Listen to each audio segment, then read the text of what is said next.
नमस्कार। कभी सोचा है कि भाई एक नया घर बनाने से पहले सिर्फ नक्शा और सामान ही नहीं बल्कि उस जमीन को तैयार करना इतना जरूरी क्यों होता है? आज हम वास्तुशास्त्र के एक बहुत ही पुराने लेकिन बेहद जरूरी कॉन्सेप्ट को समझने वाले हैं, भूमि शुद्धिकरण। तो चलिए इस पूरी बातचीत की शुरुआत एक सवाल से करते हैं। क्या जमीन का भी अपना एक कर्मिक इतिहास हो सकता है? मतलब सोचिए, उस जगह पर पहले जो कुछ भी हुआ हो, अच्छा या बुरा, क्या उसकी एक छाप, एक एनर्जी आज भी वहां मौजूद हो सकती है? वास्तुशास्त्र की माने तो इसका जवाब है हाँ, बिल्कुल। तो आज के इस सफर में हम क्या क्या देखने वाले हैं? सबसे पहले समझेंगे कि ये भूमि की ऊर्जा आखिर होती क्या है।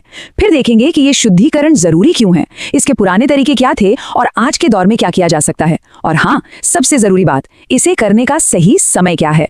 चलिए तो शुरू करते हैं, पहले पॉइंट से समझते हैं कि ये भूमि की ऊर्जा आखिर है क्या। बहुत सीधे और सरल शब्दों में कहें तो भूमि शुद्धिकरण एक प्रोसेस है, एक ऐसा प्रोसेस जो किसी भी जमीन पर घर, मंदिर या कोई भी बिल्डिंग बनाने से ठीक पहले किया जाता है। और इसका मकसद बस एक ही है, उस जमीन की एनर्जी को साफ करना, उसे पॉजिटिव बनाना। और यहीं पर एक बहुत ही दिलचस्प आइडिया सामने आता है, वो ये कि हर जमीन का अपना एक कर्मिक इतिहास और एक स्पंदन शक्ति होती है। अब ये क्या है? कर्मिक इतिहास का मतलब है उस जगह पर पहले जो भी हुआ, उसकी यादें, उसकी एनर्जी जो वहां रह गई है। और स्पंदन शक्ति मतलब उस जगह की अपनी एक वाइब, एक फील होता है ना, किसी जगह जाकर बहुत अच्छा लगता है, किसी जगह नहीं, बस वही। तो अब सवाल ये उठता है कि भाई ये सब करना इतना जरूरी क्यों है? सीधे सीधे काम क्यों नहीं शुरू कर सकते? देखिए, इसके पीछे 4 बड़ी वजह बताई जाती हैं। सबसे पहली तो ये कि अगर वहां कोई भी नेगेटिव एनर्जी है तो उसे हटाया जा सके। दूसरी वजह, उस जमीन को कंस्ट्रक्शन के लिए पवित्र और स्टेबल बनाना। तीसरी, जो कि बहुत जरूरी है, कि वहां रहने वालों की अच्छी सेहत और तरक्की की एक मजबूत नींव रखी जाए।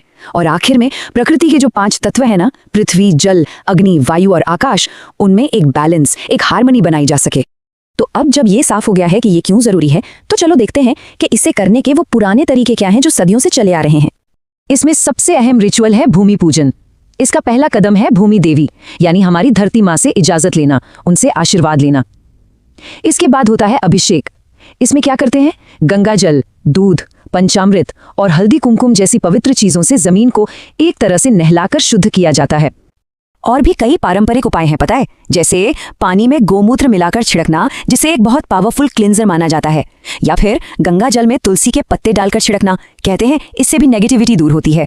लाल चंदन या हल्दी से स्वस्तिक बनाना तो खैर शुभ होता ही है। और फिर वैदिक मंत्रों का जाप करते हुए उस जगह की परिक्रमा करना, इससे वहां की वाइब्रेशंस पूरी तरह बदल जाती हैं, पॉजिटिव हो जाती हैं। लेकिन एक मिनट, आज के जमाने में क्या ये सब प्रैक्टिकल है? क्या इन पुरानी परंपराओं को आज के तरीकों से जोड़ा जा सकता है? तो जवाब है हाँ, बिल्कुल। चलिए देखते हैं कि कैसे साइंस और स्पिरिचुअलिटी का ये बैलेंस काम करता है। यहाँ पर ना 2 चीजों पर ध्यान देना जरूरी है।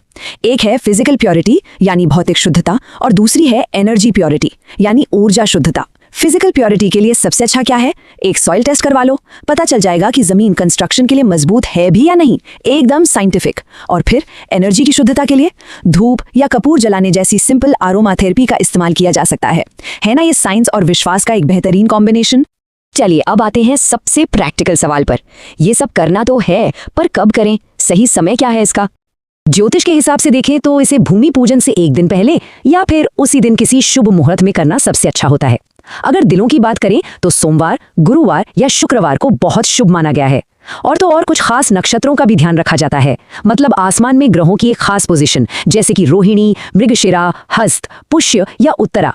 तो आखिर में बस एक सवाल है सोचने के लिए, क्या हमारे आसपास की जगह की एनर्जी, वहां की वाइब्स वाकई हमारी जिंदगी पर असर डालती हैं? वास्तुशास्त्र तो यही मानता है। जैसे एक अच्छे पौधे के लिए एक अच्छी उपजाऊ जमीन जरूरी है ना, ठीक वैसे ही हमारे सपनों के घर के लिए भी एक पॉजिटिव और शुद्ध ऊर्जा वाली नींव की जरूरत होती है।